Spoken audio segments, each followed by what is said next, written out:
이런 세계적인 부자를 아빠로 된 기분은 어떨까요? 한번 상상해 본 적이 있나요?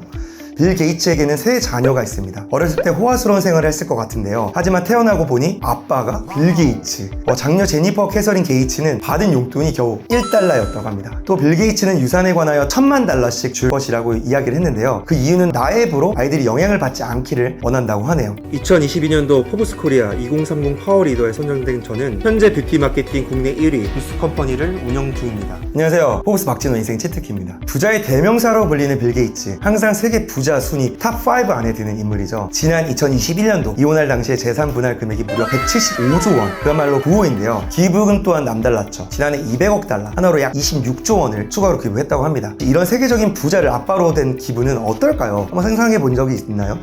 빌 게이츠에게는 세 자녀가 있습니다.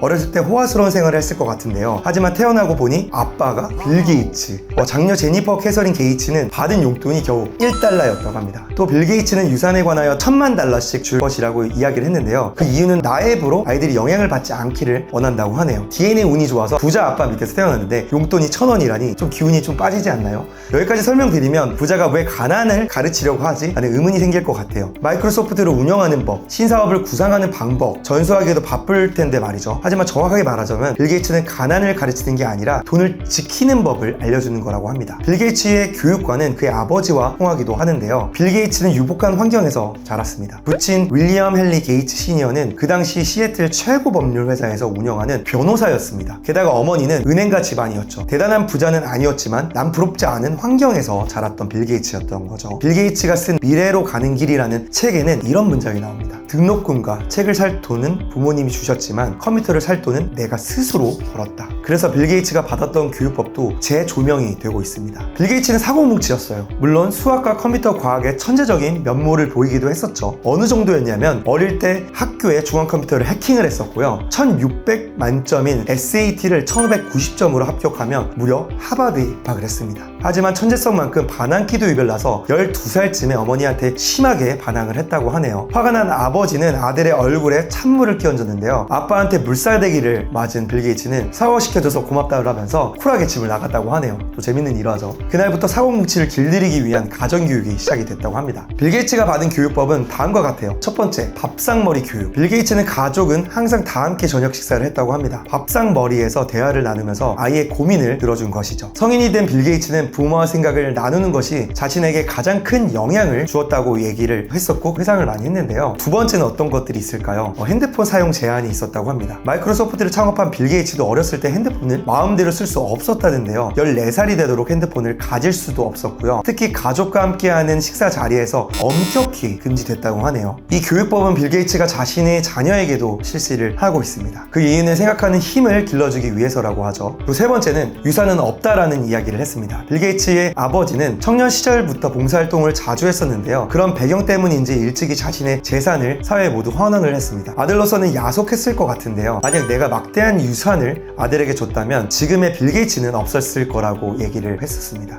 빌 게이츠는 지난 2000년 빌 밀렌다 게이츠라는 자선단체를 설립을 했고요. 부자의 교육을 받은 빌 게이츠는 자신의 자녀에게도 세습을 시작했습니다. 1996년 첫 자녀를 낳은 뒤 부자가 되는 소양을 가르쳤었죠. 가장 중요시하게 했었던 건 바로 용돈인데요. 2007년 캐나다의 앵커가 자녀에게 용돈을 얼마나 주세요라고 묻자 매주 1달러라고 답했습니다. 그때 장녀인 제니퍼는 11살이었는데요. 당시 평균 용돈 시세가 11달러였던 점을 감안하면 너무나 작은 숫자였죠. 아무리 2007년이라고 하지만 하나로 약 1,000원은 좀 너무한 것 같지 않나요? 게다가 아빠가 빌 게이츠잖아요. 그 대신에 빌 게이츠는 자녀의 용돈에 성과제를 도입을 했다는 겁니다. 제니퍼가 설거지를 하면 조금 더 얹어주고 청소를 하면 인센티브를 줬습니다. 어렸을 때부터 일해야 돈을 받는다. 다시 말해 일하지 않으면 밥이 없다라는 진리를 가르친 것이죠. 덕분에 자녀들을 노동을 해야 돈을 받을 수 있다는 것을 깨닫게 됐고요. 금전의 가치를 정확하게 알게 되었습니다. 또한 빌 게이츠는 역시 자녀의 핸드폰을 제한을 했는데요. 자기가 그랬던 것처럼 제니퍼는 14살이 될 때까지 핸드폰을 사주지 않았다고 합니다. 보통 10살 또래는 모두 핸드폰이 있었다고 하네요. 제니퍼는 15살에야 핸드폰을 갖게 되었지만 식사 시간에도 빌 게이츠와 똑같이 쓸 수 없었고요. 컴퓨터 이용 시간도 제한이 있었다고 합니다. 평일에 평일에는 45분, 주말에는 1시간 이렇게 철저히 지켰다고 합니다. 빌 게이츠의 아버지 그리고 빌 게이츠가 자녀에게 똑같은 교육법을 세습한 이유가 뭘까요? 이러한 교육은 배경에는 심리학이 분명히 있습니다. 많이 들어보셨을 것 같아요. 바로 마시멜로 실험인데요. 1970년대 미국 스탠퍼드대 월터 미셸 심리학 박사는 4살의 아이들의 대상으로 연구를 실시했습니다. 아이들에게 마시멜로를 보여주면서 지금 먹어도 되는지 15분만 참으면 2개를 더 줄게라고 조건을 걸었죠. 아이들 중에 3분의 1은 참지 못하고 곧장 마시멜로를 먹었고요. 또 3분의 1은 15분이 되기 전에 먹었습니다. 나머지 3분의 1만 참았다가 나중에 2개를 더 먹었다고 하는데요. 15년 뒤 아이들을 추적한 결과 마시멜로를 3개를 먹었던 아이들의 학업과 대인 관계에서 더 성공적으로 살고 있었다는 연구 결과가 있습니다. 그런데 중요한 거는 바로 이겁니다. 실험 당시 마시멜로에 이불로 덮어두었을 때는 15분을 참는 아이들도 더 많았던 건데요. 다시 말해 만족 지연 능력이라고 통제함으로써 증가할 수 있다는 거죠. 즉 빌 게이츠는 자녀에게 미래를 위해서 당장의 유혹을 참는 힘을 길러줄 겁니다. 지금까지 빌 게이츠를 포함해 부자가 받은 가정교육, 부자가 자녀에게 교육하는 방법을 알아보았는데요. 모든 가정사를 비교해보면 공통점이 분명히 있는 것 같아요. 용돈을 스스로 벌게 할 것, 자식과의 금전거래도 깔끔하게, 바로 이것이 핵심 포인트였던 것 같습니다. 여러분은 어떤 경제교육으로 아이들을 교육을 하시나요? 댓글로 남겨주시면 좋을 것 같아요. 그런 다음에 더 알찬 영상으로 찾아뵙도록 하겠습니다. 지금까지 포브스 박진호였고요. 제 영상이 마음에 드셨다면 구독, 좋아요, 알람 설정 부탁드립니다. 감사합니다.